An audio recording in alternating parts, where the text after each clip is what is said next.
Fala galera, Doutor Automóvel de volta para resolver mais um dilema da sua vida pessoal e acadêmica. E o tema de hoje é atrito. Será que quando você aumenta a sua área de contato, quando você usa um pneu mais largo, você tem mais atrito e você consegue uma performance melhor em curva? Esse é um tema muito polêmico porque existem professores conceituados de universidade que dizem que o tamanho do pneu não altera o atrito, outros professores dizem que sim. A gente que está acostumado com o carro sabe que se você tem um pneu mais largo, a performance do seu carro é melhor. Então eu vou acabar de uma vez por todas com esse dilema e explicar que tudo não passa de um grande mal-entendido. Isso vocês vão saber depois. Mas antes disso, eu vou pedir para vocês aqui me seguirem nas redes sociais, Instagram, Facebook. Eu estou tentando ser mais ativo lá. Lá vocês podem chegar e perguntar direto para mim que eu vou responder para vocês. Tem muita gente que faz pergunta, principalmente galera aluno de Fórmula Student, de Fórmula SAE, Baja, e eu estou sempre respondendo na medida do que eu sei. E outra coisa também que eu estou fazendo diferente hoje, a partir desse vídeo, é o seguinte.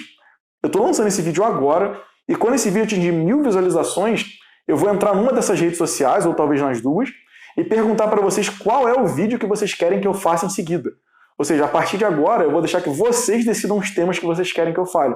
Quem tiver, sei lá, mais em evidência, sei lá, eu recebi 200 respostas de motor, 50 de suspensão, então o próximo vídeo é sobre motor. Então, dito isso, depois da vinheta a gente começa a falar sobre esse tema polêmico.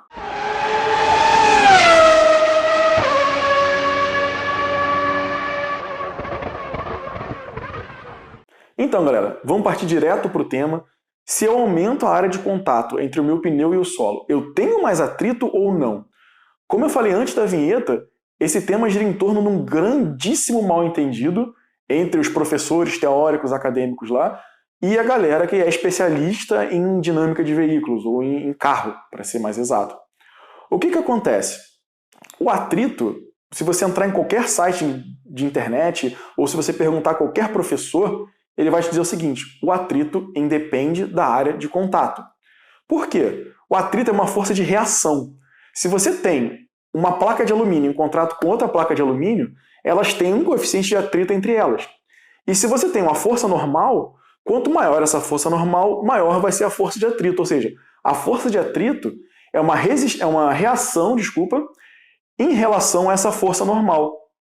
Então o que acontece? Você tem aquela formulinha lá da escola, que você aprende, que a força de atrito é o μ, que é o coeficiente de atrito entre esses dois sólidos, vezes uma força normal. Se a gente pega isso e aplica para um pneu, a gente já começa a desconfiar de alguma coisa. Porque, eu vou dar um exemplo para vocês desse livro aqui, se vocês quiserem aprender um pouco mais sobre pneu, eu recomendo que esse livro aqui é do professor Hill, daqui da Alemanha, eu tive aula com ele, foi meu orientador de mestrado, e aqui tem um capítulo dedicado só a essa física de pneus. O professor Hill é um especialista em pneu, ele tem um modelo matemático disso, e ele descreve boa parte nesse livro aqui. E está escrito em inglês, não em alemão. Ah, mas todo mundo sabe. Não, porque senão as pessoas acham que porque ele é daqui, acham que vai estar em alemão. Ah, tá. Enfim, voltando ao tema, porque o livro está em inglês, então qualquer pessoa pode ler, não tem alemão, você não precisa saber alemão para ler esse livro. Mas por que eu estou usando o livro? Eu não estou fazendo merchandising, não estou ganhando nada. Eu estou mostrando para vocês que não sou eu, Rafael, que estou falando isso. Quem está falando isso são autores premiados, autores que venderam milhões de cópias de livro. Então, não sou eu. Isso é ciência, está aqui, publicado. Se você pega um pneu de carro, eu vou botar umas curvas aqui para vocês verem. Se você dobra a carga em cima desse pneu, a aderência máxima dele, o atrito máximo dele não dobra. Ele sobe, sei lá, 60%, 70%.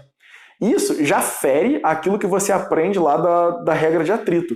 Que se F é igual a μ vezes N, se o μ do asfalto é o mesmo e eu dobro a força sobre o meu pneu, eu teria que ter 2 vezes a força de atrito num pneu que tem 2 vezes a carga. E isso não acontece. Então, por que o que está errado? O que acontece aí que eu dobro a minha força e eu não tenho o dobro de aderência, digamos assim, ou atrito? Atrito e aderência são duas coisas completamente diferentes. Como eu disse para vocês, o atrito é uma força de reação a uma força normal entre duas placas ou dois sólidos. Se você pega alumínio com alumínio, essas duas placas não vão ter interação suficiente para que o material tenha aderência sobre o outro. O atrito, de fato, é independente da área. Você vai ter essa força normal e a sua força de atrito vai ser sempre igual. Por isso que na escola, quando a gente usa atrito, a gente, pelo menos deveria, falar de atrito entre duas placas de metal, entre duas placas de madeira, talvez, entre duas pedras, coisas que são extremamente sólidas. Quando você parte para um contexto em que você tem um pneu de borracha extremamente deformável e asfalto, que é uma coisa extremamente porosa, aí você passa a ter aderência, que não é igual a atrito. A aderência não é uma força de reação.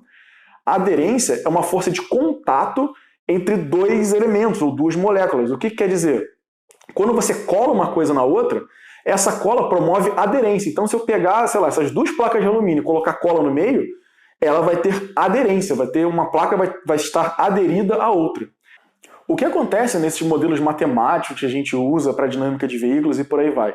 Por que eles falam só de atrito e não de atrito e aderência ou só de aderência? A maioria deles, se você for olhar, se não for um modelo de elementos finitos, ele vai dizer o seguinte: antes de você começar a fazer qualquer conta, considere que o pneu tem um ponto de contato com o solo. Se o seu pneu tem um ponto de contato com o solo no seu modelo, não interessa o tamanho do seu pneu. Se você tem um ponto de contato, você tem uma reação naquele ponto ali. E eles simplificam essa interação entre a aderência e o atrito na forma de um coeficiente só, que é o coeficiente de atrito. Então, o que acontece? Se você tem um pneu grande e um pneu pequeno, os dois, da mesma borracha, para esses modelos, eles vão ter coeficiente de atrito diferente entre o asfalto e a borracha, porque o pneu maior vai agarrar mais no solo. Então, esse grande mistério nada mais é do que uma acochambração ou uma aproximação que eles fazem para o modelo matemático funcionar com equações plausíveis, que qualquer pessoa consiga entender. Então, espero que isso fique entendido. Atrito e aderência são duas coisas completamente diferentes, e o pneu, por ser um material viscoelástico, o seu pneu é como se ele fosse composto por milhões ou bilhões de microamortecedores e micromolas ali na borracha que dão um comportamento muito especial para ele. Ele é altamente deformável e dependendo da frequência em que esse pneu opera, ou seja, o quão plana ou quão rugosa é a sua rua, você entra ou mais no regime de vidro, que a gente chama aqui na Alemanha, que é o pneu duro, como se fosse um sólido, ou no regime viscoelástico, que é uma coisa no meio entre o sólido e o fluido, ou no regime elástico, que é como se fosse seu pneu é como se fosse só uma mola. Então, tem esses conceitos aí que o pneu é viscoelástico e que ele não vive só de atrito, o pneu vive de aderência. Dito isso, como é que funciona essa tal de aderência então? Você falou de cola, mas pneu não tem cola com asfalto. Como é que funciona essa mecânica do pneu ser agarrado no asfalto e ser atraído? Como é que funciona isso? Bom, eu vou citar outro livro para vocês, que é esse cara aqui. Não se preocupem, eu vou deixar o link para os dois livros aqui na descrição do vídeo. Vocês podem acessar e comprar lá se vocês quiserem. Esse livro aqui fala só sobre suspensão. Ele está em alemão, infelizmente, mas se alguém aí lê alemão, eu recomendo, é muito interessante. E ele tem aqui, cara, eu não sei se vocês vão conseguir ver por causa da luz, mas ele tem uma parte que explica só sobre essa porosidade do asfalto. Eu vou colocar essa fotinha aqui no vídeo para vocês terem uma noção. Basicamente, a aderência ocorre entre duas ordens de grandeza de tamanho. Se você for numa coisa microscópica lá, você vai ver que o seu asfalto, a sua rua, ele é irregular, ele é cheio de montinhos, digamos assim. E quando você coloca o pneu nesse asfalto com o peso do carro em cima, o pneu ele meio que toma a forma do asfalto nesses montinhos. Aí já tem uma certa aderência, que o pneu está contornando o asfalto, abraçando ele, e essas moléculas estão interagindo entre si. Isso é o que a gente chama da aderência macroscópica.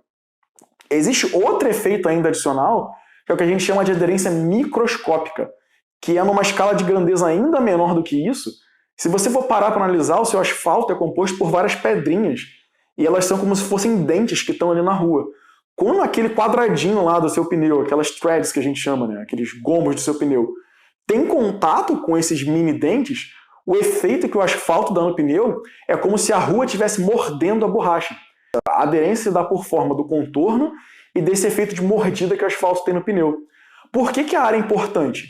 Quanto maior a área do seu pneu, mais esse efeito de mordida e esse efeito de contorno vai acontecer.